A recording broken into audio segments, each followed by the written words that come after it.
نحمده ونصلي على رسول الكريم اما بعد فقد قال الله تعالى في الكلام المجيد والفرقان الحميد فاعوذ بالله من الشيطان الرجيم بسم الله الرحمن الرحيم ان الله لا يغير ما بقوم حتى يغيروا ما بانفسهم۔ خدا نے آج تک اس قوم کی حالت نہیں بدلی، نہ ہو جنہیں خیال خود اپنی حالت بدلنے کا۔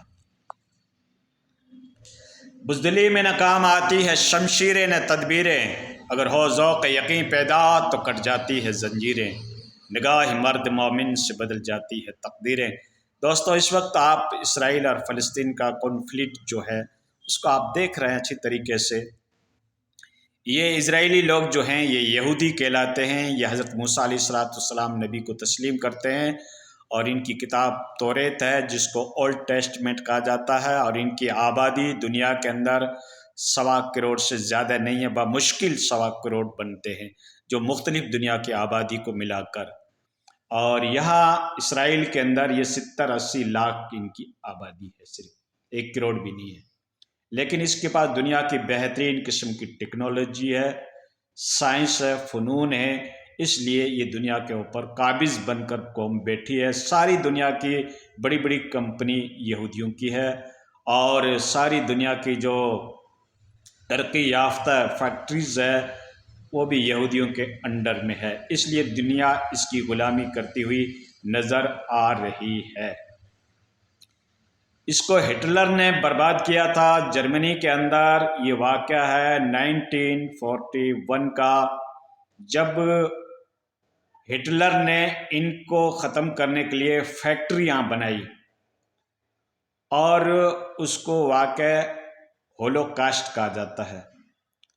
وہ ایک فیکٹری کے چیمبر میں اس کو ڈال کر اس کے اوپر گیس چھڑکا اور ان کو بے ہوش کیا جاتا تھا، پھر ان کی عورتوں کے بال کاٹ کر ناجی لوگ اپنی قالینیں بنایا کرتے تھے، پھر آگے دوسرا گیس اس کے اوپر چھڑک کے کیمیکل کا، اور اس کے جسم کو پگھلا دیا جاتا تھا، اور یہ جسم پگھل کر جب دوسری سائٹ میں نکلتا تو اس کے ذریعے سے وہ لوگ ان کی کھاد بنایا کرتے تھے۔ اس طریقے کا ظلم ہوا، اور اس ہولوکاسٹ واقعے کے اندر 60 لاکھ یہودیوں کا قتل ہوا۔ ایک محتاط اندازے کے مطابق 6 لاکھ، لیکن بہرحال یہ قتل کیا گیا ہے، اور اس کو ہمارے مسلم قوم فخریہ طور پر کبھی کبھی سوشل میڈیا کے اوپر، کبھی کبھی عالم لوگ اپنے واقعات اور خطابت کے اندر اس کو ذکر کرتے ہیں۔ دوستو، اسلام کسی بھی ایکسٹریمزم کا ساتھ نہیں دیتا، تشدد اسلام بالکل برداشت نہیں کرتا، چاہے کسی بھی قوم، چاہے کسی بھی کاسٹ، چاہے کسی بھی ذاتی یا کسی کے دھرم کے ساتھ ہو۔ دنیا انسانیت کے ساتھ ظلم کرنا، تشدد کرنا، دہشت گردی کرنا، اس کی اسلام کے اندر بالکل گنجائش نہیں ہے۔ آپ اللہ کی کتاب کو پڑھو گے تو قرآن کے اندر سورہ مائدہ کے اندر لکھا ہے کہ اگر کوئی انسان بے قصور ایک انسان کو مار دیتا ہے تو سمجھو انہوں نے پوری دنیا انسانیت کا قتل کیا۔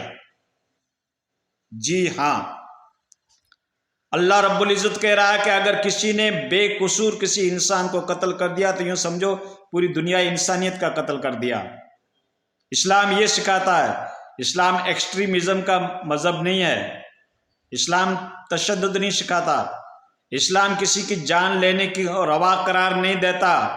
ہاں، اسلامی تعلیمات دیکھو، بخاری شریف کی حدیث ہے، اللہ کے نبی صلی اللہ علیہ وسلم نے ارشاد فرمایا کہ اگر کوئی ضمنی کافر یا غیر مسلم بھی ہے اور تمہاری حکومت میں رہتا ہے، تمہیں ٹیکس دیتا ہے، اور گورنمنٹ کی ذمہ داری ہے اس کی جان اور مال کی حفاظت کرنا، اس کو اگر کوئی انسان قتل کر دیتا ہے تو جنت کی خوشبو بھی نہیں پائے گا، اور جنت کی خوشبو 40 سال کی مسافات سے آتی ہوگی۔ 40 سال کی مسافات کتنی بنتی ہے؟ وہاں تک جنت کی خوشبو جاتی ہوگی، لیکن جس نے کسی ناحق انسان کو قتل کیا تو جنت کی خوشبو بھی نہیں پائے گا۔ انسان چاہے اس کا کوئی بھی مذہب، کوئی بھی ریلیجن، کوئی بھی دھرم ہو، لیکن ناحق کبھی کسی بھی منوشیہ کو، انسان کو آپ مار نہیں سکتے۔ اور ایک حدیث کے اندر ہے کہ اسامہ بن زید ایک صحابی ہیں، اللہ کے نبی صلی اللہ علیہ وسلم کے بہت پیارے اور لاڈلے صحابی ہیں۔ ایک زانوں کے اوپر حسن حسین بیٹھتے تھے تو دوسرے زانوں کے اوپر اللہ کے نبی اسامہ کو بٹھایا جاتا تھا۔ یہ اسامہ بن زید، زید بن حارث کے بیٹے ہیں، جو اللہ کے نبی صلی اللہ علیہ وسلم کے منہ بولے بیٹے کہلاتے تھے، اور اللہ کے نبی کے بہت لاڈلے تھے۔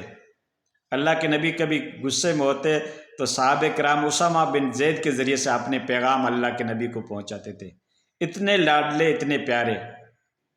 لیکن اسامہ بن زید ایک جنگ کے اندر جاتے ہیں اور ان کے سامنے ایک مخالف آدمی آ جاتا، غیر مسلم آ جاتا ہے، اور جب اسامہ نے اس کی طرف تلوار کشی تو اس نے کلمہ پڑھ لیا، لیکن کلمے کے باوجود اسامہ بن زید نے اس کا قتل کر دیا۔